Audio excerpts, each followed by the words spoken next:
वो देखो भाई आ गया, हमारी आ गया, चलो चलो चलो। क्या रे, कैसे हो तुम लोग? चाचा ठीक हो ना? हाँ? अपुन के गम में दुगना खा रहा था क्या? इतना मोटा हो गया है? तू ठीक है ना? हाँ भाई। और बाकी? आप दुबले लग रहे हैं भाई। तो अपुन क्या तेरे जैसा जाड़िया था चाय क्या? पीते ना हाँ? बंटिया, चार चाय मलाई मार के। और चाचा क्या नया? कहीं एरिया में सब लोग चैन से तो नहीं रह रहे हैं? नहीं मारी, तुम्हारे जाने के बाद वहाँ के हालात बदतर हो गए हैं। क्यों, क्या हो गया? क्योंकि वेलू भाई को भी जेल में डाल दिया। क्या बात कर रहा है? आपके जेल जाने के बाद हम लोगों को बड़ा बोरिंग लग रहा था, इसलिए हम दोनों कुछ दिन के लिए बाहर चले गए थे। वापिस आए तो एरिया का नक्शा बदल गया था। तब मैं समझा कि वो ऐसा ही बिना वजह में टारगेट नहीं बना रहा था, ये उसका प्लान था। भाई अबे कथे, उन्होंने मारी को अरेस्ट कर तो अभी बता रहा है? तू उस वक्त दारू पी के सो गया था क्या? गाड़ी निकाल, उसको जेल से निकालना होगा।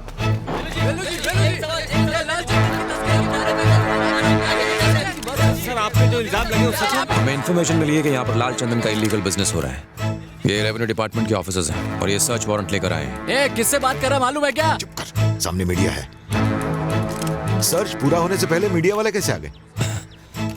मुझे नहीं पता सर, शायद किसी ने ये इन्फॉर्मेशन लीक कर दी हो। सर तलाश शुरू कीजिए।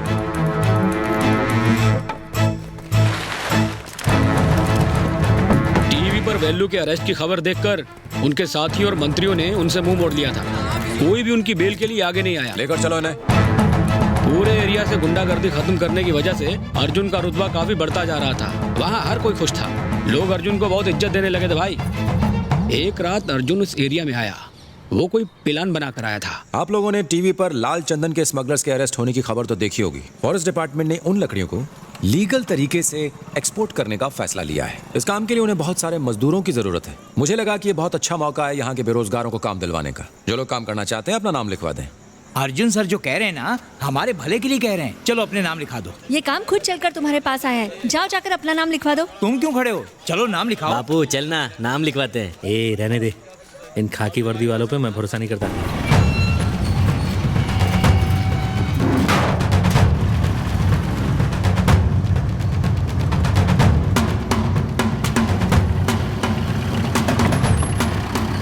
तुम्हें हर ट्रक के अंदर पहले नीचे लाल चंदन की लकड़ियां रखनी है और फिर उन्हें साधारण टीक की लकड़ियों से ढकना है। यही तुम्हारा काम है।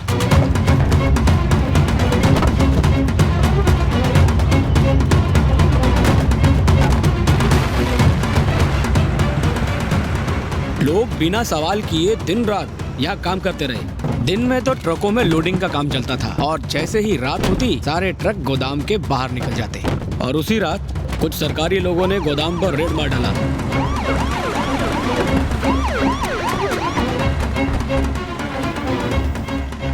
पूरे एरिया को सील करके माल जब्त कर लो। इन सबको पकड़ के अंदर कर दो, कोई बचने ना पाए। सर, यहाँ पे तो सरकारी काम चल रहा है। कीमती लाल चंदन की तस्करी करके कौन सा सरकारी काम चल रहा है जानता हूँ मैं। आपको कोई गलतफहमी हुई है, आप इंस्पेक्टर अर्जुन से पूछ लीजिए, उन्होंने ही काम पे लगाया। इस गोदाम का पता चलते ही हम उन्हीं के पास गए थे, उन्होंने ही रेड की परमिशन दी है। चलो काम पे लगो। सब्जी अच्छी नहीं भागते हो। रुको, ऐसे क्यों भाग रहे? वो जो गोदाम में लाल चंदन का काम चल रहा था ना, वहाँ पुलिस ने रेड मारी और सबको अंदर कर दिया। अरे ये क्या कह रहे हो? अर्जुन सर ने उनको काम पे लगाया था, उनसे बात की क्या? नए पुलिस स्टेशन से ही आ रहा हूँ, वहाँ जाके पता चला कि वो छुट्टी पे गए हैं। और उस दिन के बाद उस एसआई के ही नहीं, पप्पू पंची के तेवर भी बदलने लगे। मेरी बात ध्यान से सुनो, आज से इस मार्केट की हर दुकान पप्पू भाई के अंडर में है। चुपचाप सबका हफ्ता हमारे पास पहुँच जाना चाहिए, वरना यहाँ धंधा नहीं कर पाओगे। मारी क्या चला गया? अब तुम लोग हफ्ता वसूलोगे? अब यहाँ पर कोई हफ्ता नहीं देता। अर्जुन सर को पता चला तो पता है क्या होगा?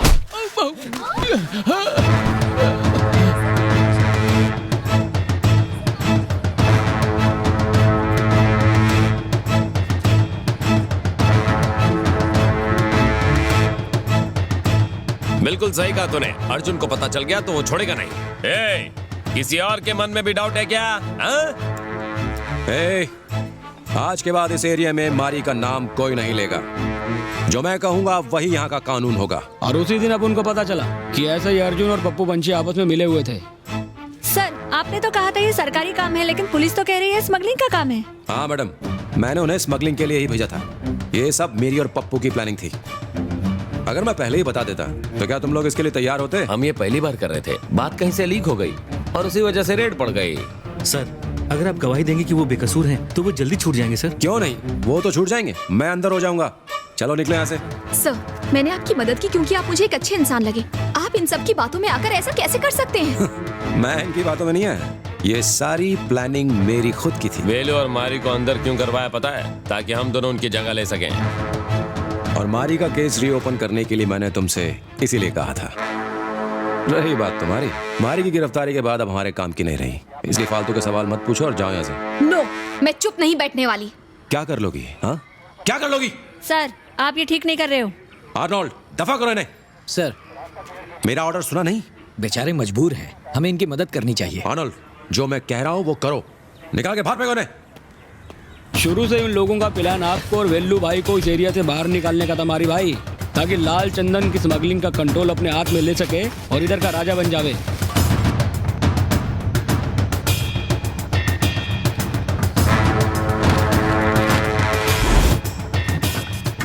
कबूतरों की प्रतियोगिता का सारा जिम्मा पप्पू पंछी के हाथों में आ चुका है।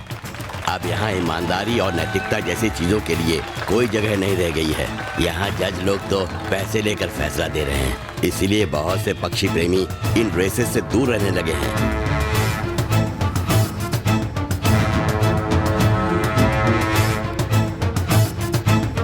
आपकी जेल से छूटने की न्यूज़ सुनकर वेलू भाई ने आपके लिए एक मैसेज भिजवाया।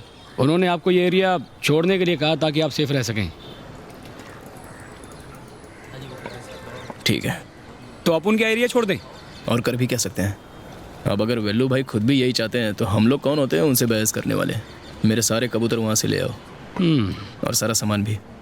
ए धुलाई की दुकान, सुना नहीं तूने? जा सबका सामान पैक करके तैयार रख, अपुन टेम्पो भेज देता है। ये लोग सामान लेके कहाँ जा रहे हैं? चलो पूछते हैं, आओ। रॉबर्ट, ये सामान लेके कहाँ जा रहे हो? मारी जेल से छूट गया ना, वो कहाँ है अभी? अरे दिखाई नहीं देता क्या? हम लोग यहाँ से जा रहे हैं। मारी भाई भी वापस कभी नहीं आएंगे। अब तो खुश हो ना? तुम लोगों के स्वाद की वजह से अपन लोगों को जाना पड़ रहा है। नहीं रॉबर्ट, परेशान तो हम लोग भी है ना। ये तो होना ही था ना। और भरोसा करो पुलिस वाले पर, हम कहीं और जाकर धंधा करेंगे। तुम लोगों की दुकान तो बंद हो जाएगी, देख लेना। चल रहे, चलो चलो। जरा देखो इन्हें, मुंह छुपा के कहाँ भाग रहे हैं लोग? क्यों रे डरपोक, अपने मारी को बुला। चल। कैसे आएगा बेचारा, वो मुंह दिखाने लायक कहाँ बचा? अबे तूने मारी भाई के साथ धोखा करके ओलंपिक का मेडल नहीं जीता है। चल निकल ले। बहुत चर्बी चढ़ी है तुझे, चल दिखा क्या कर लेगा। हाथ नहीं उठाने का। और इसको बहुत चर्बी चढ़ी है साले को। ये दूर रहे मुझसे।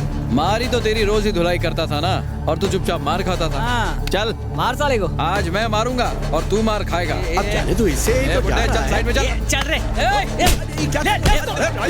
बहुत चर्बी चढ़ी है तुझे। ये ले। मारी भाई को पता चलेगा ना, सबको उड़ा देंगे।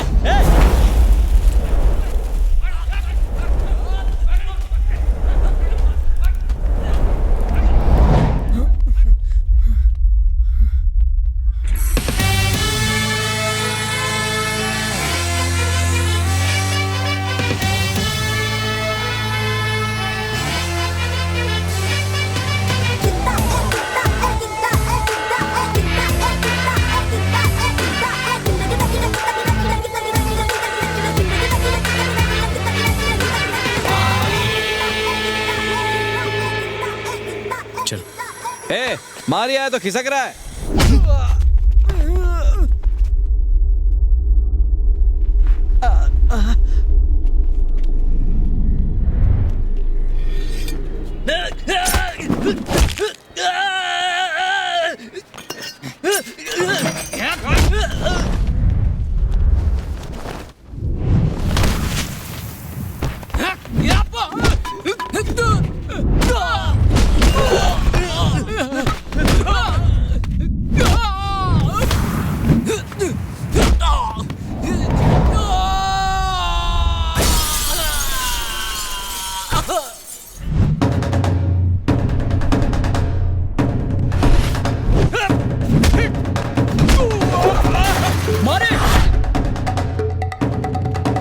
कह देता हूं, मुझे हाथ नहीं लगाना।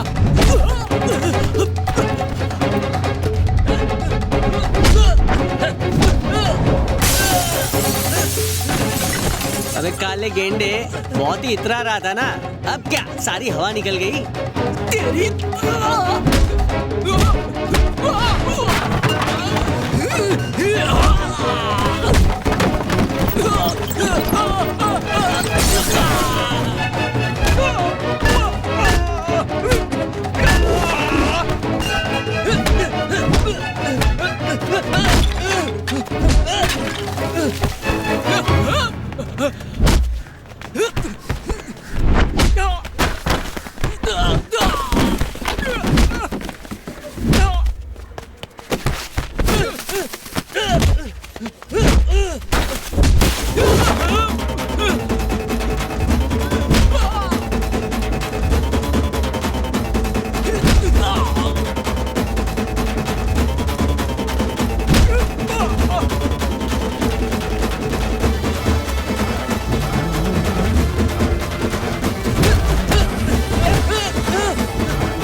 जा, सीधा पुलिस के पास जा और उनसे बोल मारी अब इधर ही रहेगा। शायद इस एरिया पर उसका कंट्रोल हो, लेकिन मारी हमेशा आउट ऑफ कंट्रोल रहता है। इसको मारने का हक सिर्फ अपन को है। अपन के साथ जो भी बगावत करेगा काट डालूंगा।